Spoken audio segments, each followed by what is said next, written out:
Future is in safe hands అండి. చంద్రబాబు గారి నాయకత్వంలో it is in safe hands. ఎందుకు చెప్తున్నా అంటే చాలా మందికి డౌట్ ఉంది, నెక్స్ట్ ఇప్పుడు బిజినెస్ పెడితే ఆర్ ఇండస్ట్రీ పెడితే ఫ్యూచర్ ఎట్లా అని.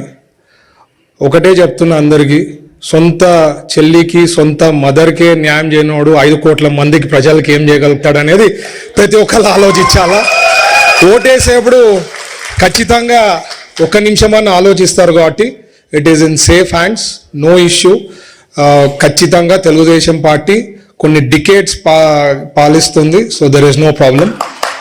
అలాగే the most dynamic youth leader మా నారా లోకేష్ గారు, హైలీ ఎడ్యుకేటెడ్, 175 ఎమ్మెల్యేలు, 25 ఎంపీలు, ఆ రాజ్యసభ ఎంపీలలో స్టాన్ఫర్డ్ నుంచి చదివిన వాళ్ళు ఎవరు లేరండి. So very highly educated, so he knows what to do, when to do everything. So perfect blend ఉంది మాకు, ఇట్లా సీనియరు ఇట్లా జూనియరు. వీ హ్యావ్ ఏ అంటే లాంగ్ టర్మ్ విజన్, ఒక ఆలోచన చేస్తే ఫ్యూచర్ ఆఫ్ తెలుగుదేశం పార్టీకి ఉంది అని చెప్పేదానికి ఒక క్లారిటీ ఉందన్నమాట మా పార్టీలో. అండ్ నచ్చినా నచ్చకపోయినా ఎవరికైనా ఫ్యూచర్ ఇస్ లోకేష్ గారు. అండ్ కాబోయే ముఖ్యమంత్రి కూడా మన లోకేష్ గారు ఫ్యూచర్లో. అలాగే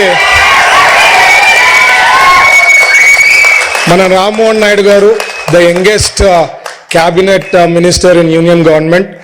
అండ్ రామ్మోహన్ నాయుడు గారికి నేను ఎప్పుడు సార్ విజన్ ఏదైతే ప్రతి డిస్ట్రిక్ట్లో ఎయిర్పోర్ట్స్ రావాలా అని చెప్పి సార్ థాట్ ప్రాసెస్ ఉంది. నాకు తెలిసి గ్యారంటీ రామ్మోహన్ నాయుడు గారు ప్రతి డిస్ట్రిక్ట్ హెడ్ క్వార్టర్స్లో ఎయిర్పోర్ట్స్ పెట్టి మా కర్నూలు నుంచి కూడా విజయవాడకి తొందరగా ఫ్లైట్ని ఏర్పాటు చేయాలని మరి ఇక్కడి నుంచి కూడా రిక్వెస్ట్ చేస్తాం.